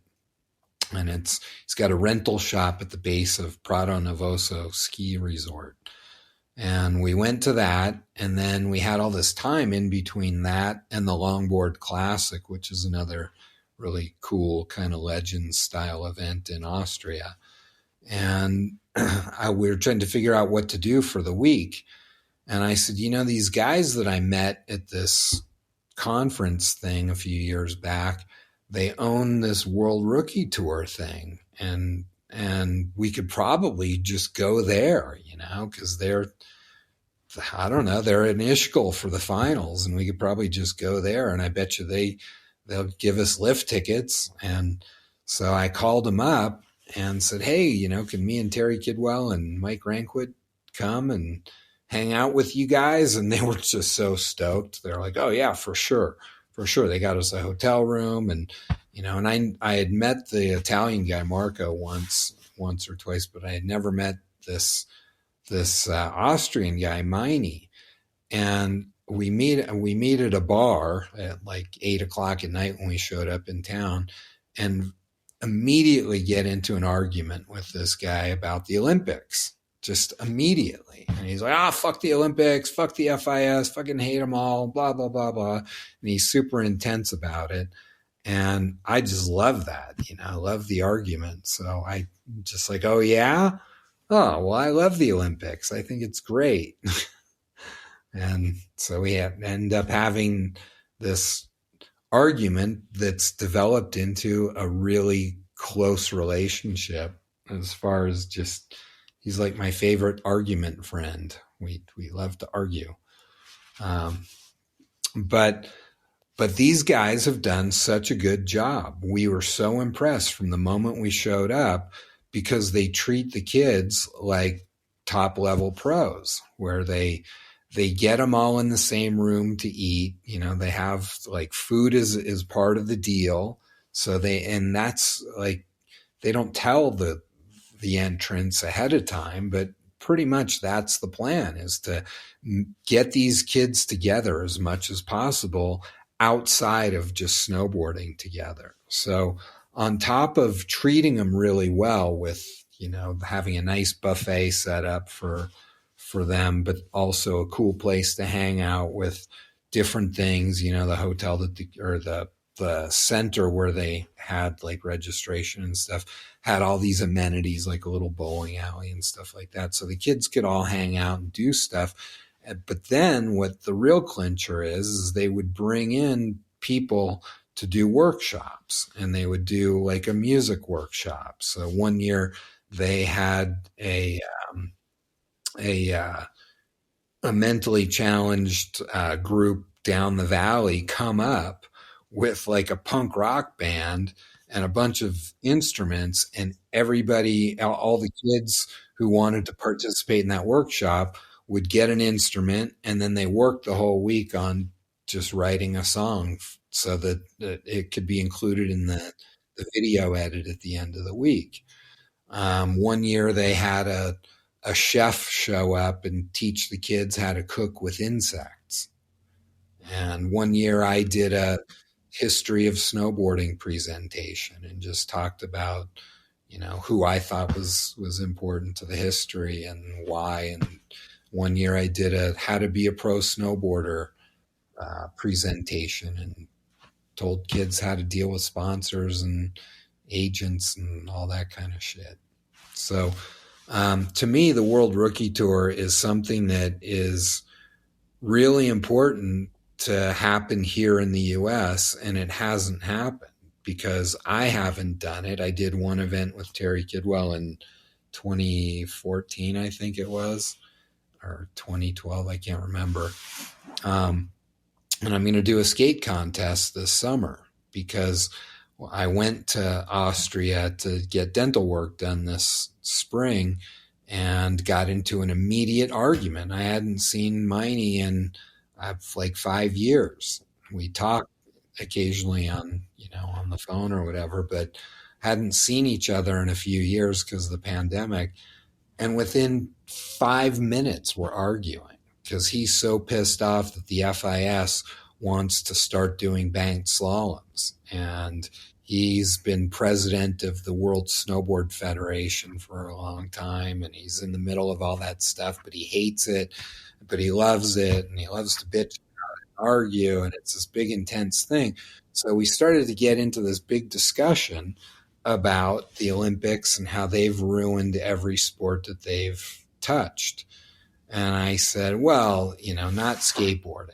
Oh, yes. Oh, yeah. Oh, yeah. You'll see. It's going to be ruined. And I said, I don't believe so, because it's got such a low barrier of entry. It's only $100 to get into it. You don't need snow. You can do it anywhere.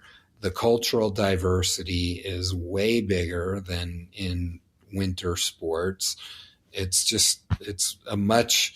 And it's had so many up and down cycles in the business and the cultural side of it that it's now this rooted cultural thing where I believe that there are guys my age that go and skate the same street spot every day, and they don't pay attention to anything else except that street spot that they go to.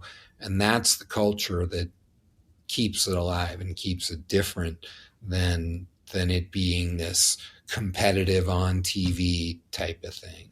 And he disagreed with me, and we kind of settled our argument that we're going to have to wait about 20 years and then see what happened. But I said, well, just to spite you and to prove you wrong and to keep the tradition of cool culture and skateboarding alive, I'm going to do a World Rookie Tour in Colorado next summer. And so that's my plan. And my selfish interest is the kids, it's for kids 18 and under. And a lot of them don't drive and they need a ride to the skate park. And so I figure the parents will show up and I'll get to interact with them at registration. And the event will be sponsored by my real estate business. So maybe I can get some real estate business out of it. There you go. Sick. Yeah. So that's a mouthful and an earful and not really much useful information, but it's a really cool tour in the sense that if you look back at the history of it too, and all the top European snowboard names like Sven Thorgren, for example, I remember when that kid won the World Rookie Finals, and he was just this up-and-comer kid that nobody on the pro side knew, and now he's pretty damn well-known pro snowboarder. Rupi Tanteri and all kinds of guys that and young women too that have come through that program, and it's just, to me, that's keeping that spirit that we talked about earlier going, and maybe it's not important because it's funny, you go to those World Rookie events and all the federations are there, the Swiss team's there, the Norwegian team's there, and all their coaches are there and they take it all seriously. But it's cool because the guys running the event are pretty, they're pretty cool. And when we talk about, well, what happens when the parents start bitching at the judges and I would just, I'm sure that's run happening. around. I'm sure that's happening. Oh yeah. All the time. Like all these people, I'd meet them at the beginning of the week during practice and stuff. And they were all real nice because I'd just be standing around at the bottom and hanging out.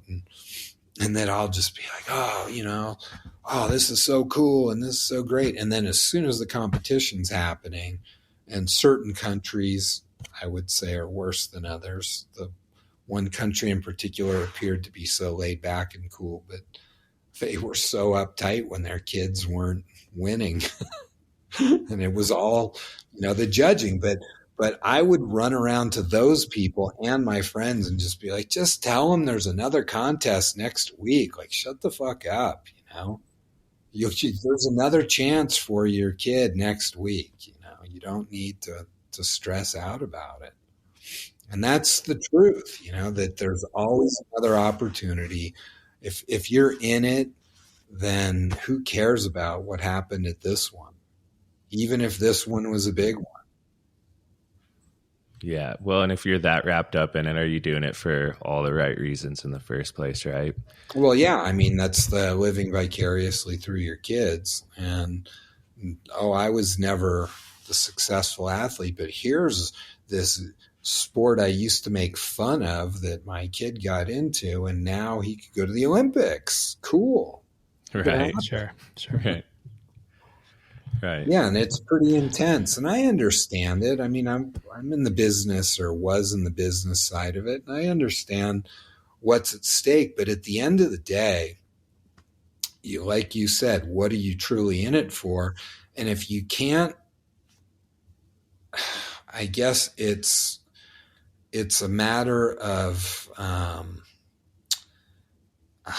I guess, accounting, just balancing the sheet and just saying, you know what, you could show up at the Olympics and fall, and who cares, and like Lindsay Jacobellis has her legacy, and he's overcome that terrible legacy, but it's such a joke, that people put so much into that. and that she did, and that the agents did, and that the sponsors do, and on and on and on and The on. media. Yeah. And the media, I was just on my ride to the airport this morning, we were talking about politics, and I was telling my friend that I don't blame the media at all, because they're a for-profit business, and they're trying to put things out to keep people's attention, but they can't help the stories coming their way. It's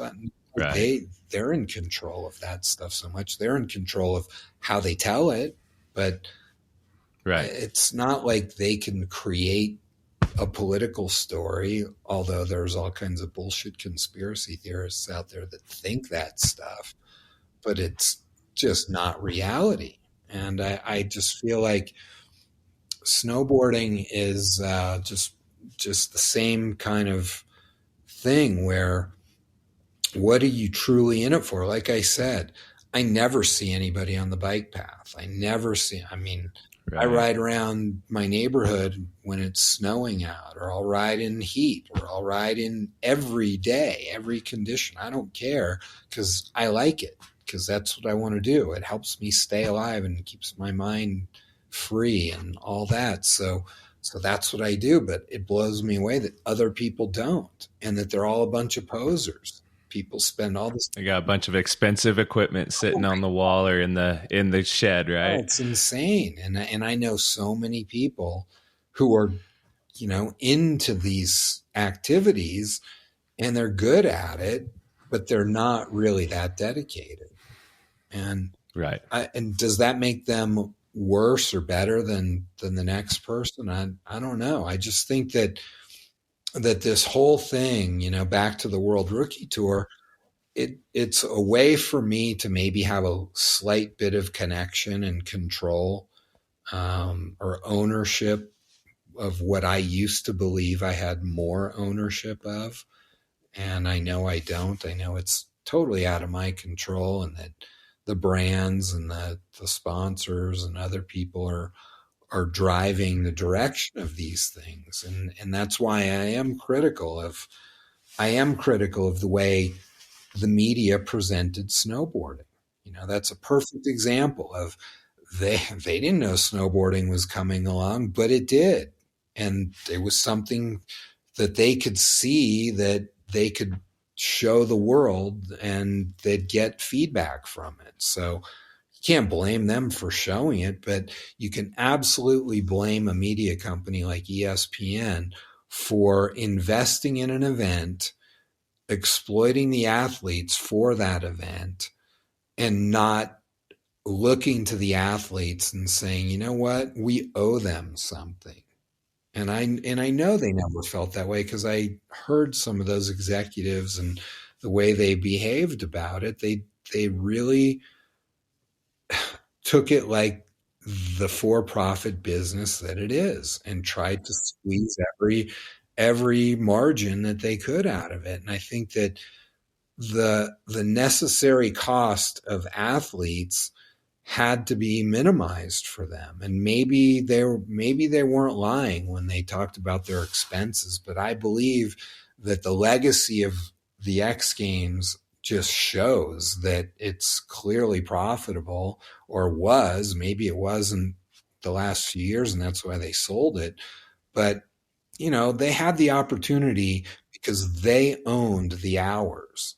That was the big difference between the Dew Tour and the X Games. The competing for sponsorship dollars, you could see in their decks, they always talked about how much TV coverage they were offering their sponsors. But ESPN always led that. It was like 176 hours of programming or something like that.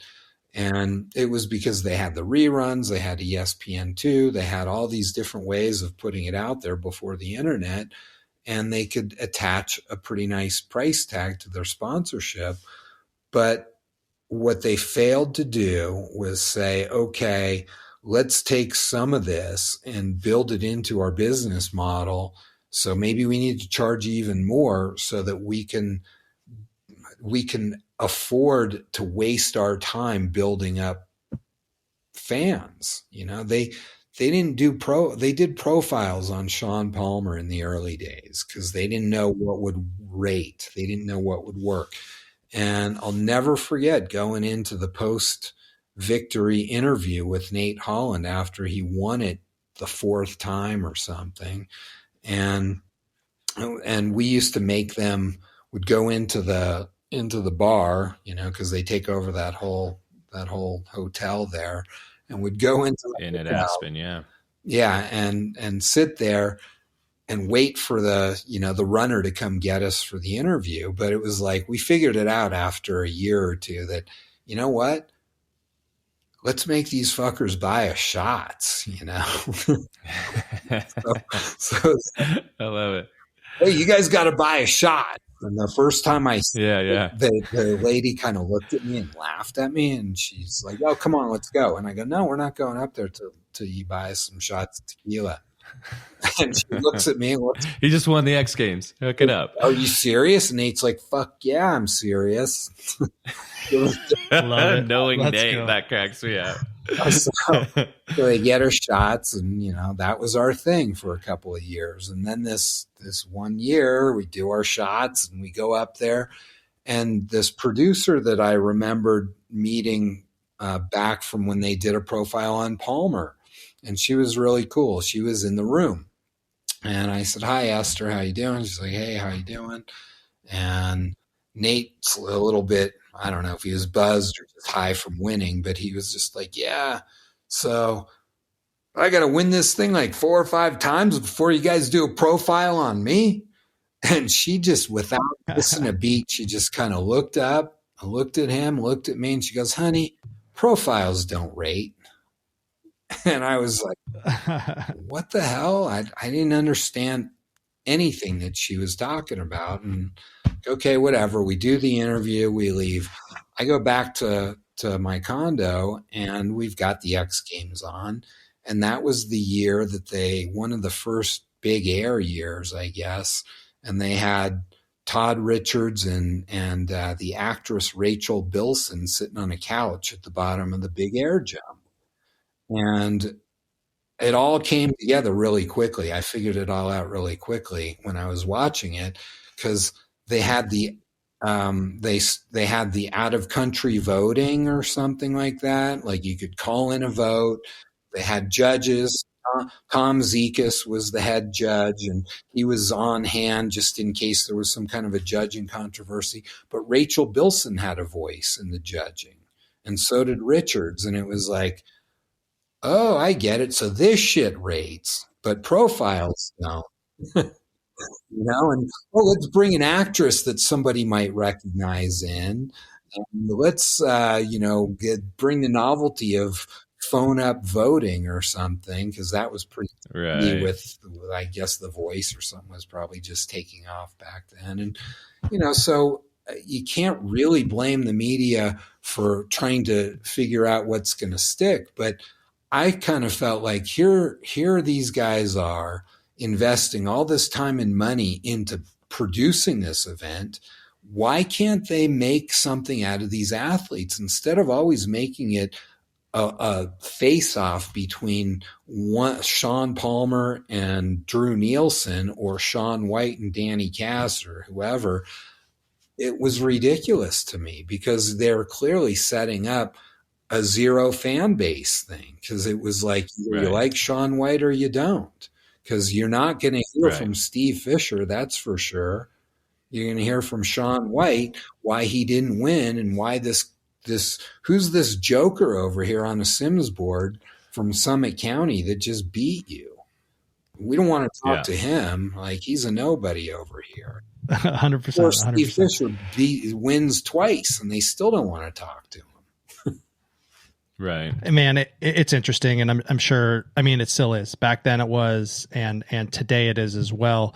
One thing that you hit on earlier that resonated, the fact that people aren't out at the mountains like you expect them to be, that aren't out there, that say they are. You reference posers.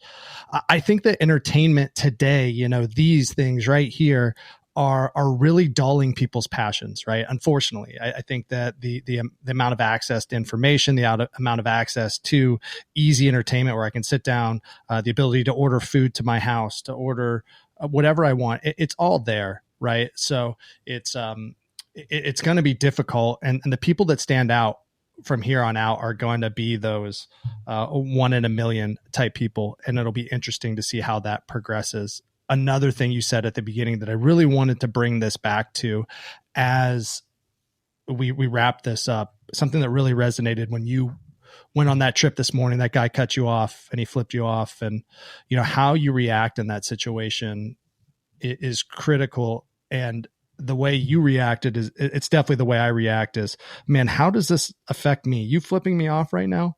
That affects my life zero. Right? Why let it affect me? Why let it affect the rest of my day? And I want others to feel that. I want others to be able to go out and, you make mistakes. People make mistakes. That could have been a big accident. You could have been hurt.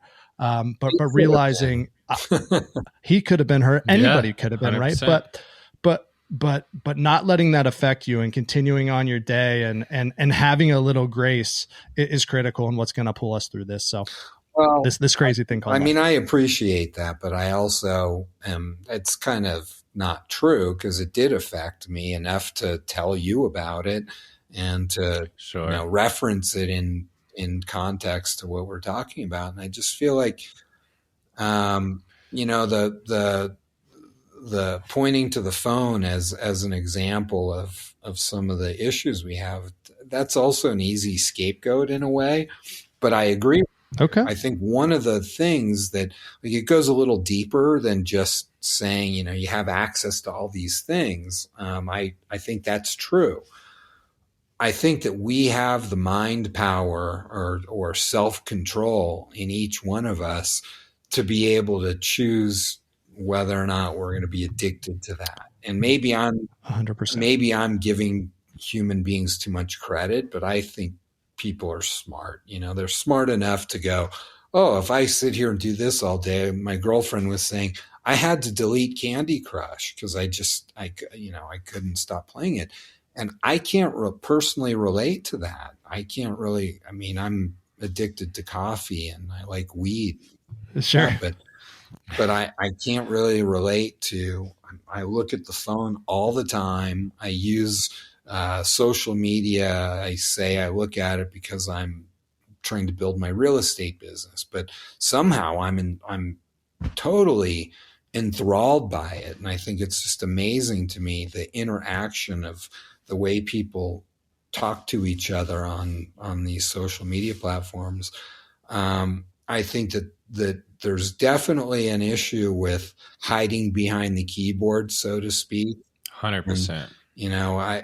But that also is a little bit of a phony thing too, because I guess my bigger thing is 2 points.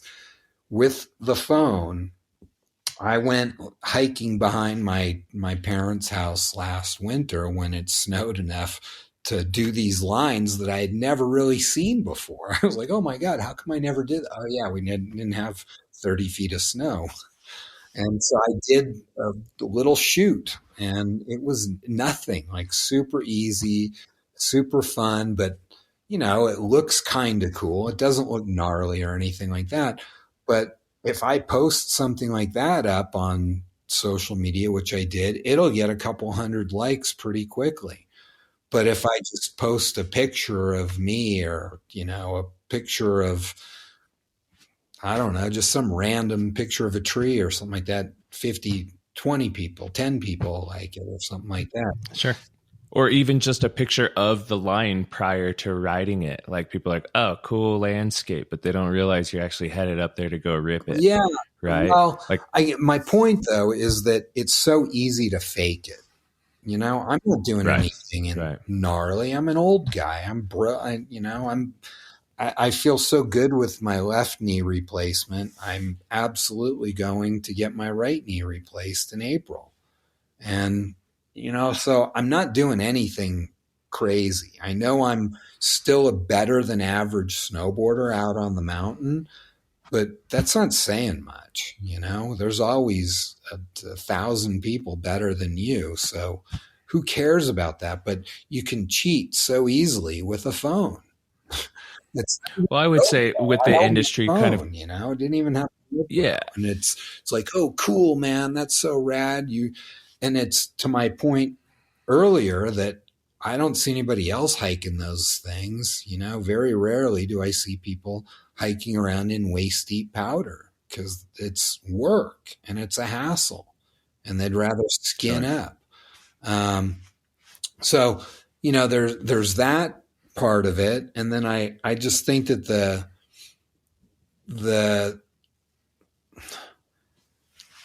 I don't know. I guess I'm trying to be easy on the phones. I'm trying to be easier on the phones because it's just too easy of a scapegoat.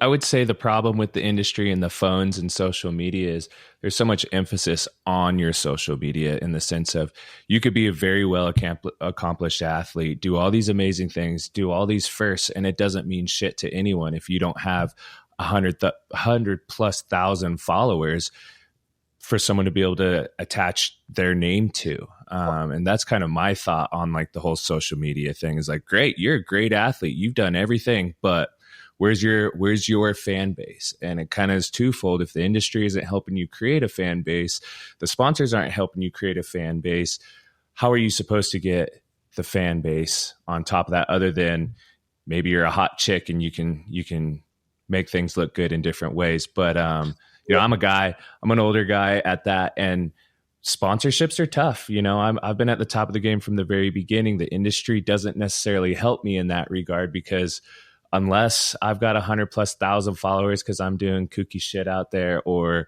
I'm a hot chick, no one really pays attention to what I can offer them as a brand ambassador. So that's kind of my take on the whole phone, social media and that kind of thing. Plus, I think a lot of people are just enthralled with, sitting there swiping. I would rather be out there like you, be out there doing it because I love it. Yeah.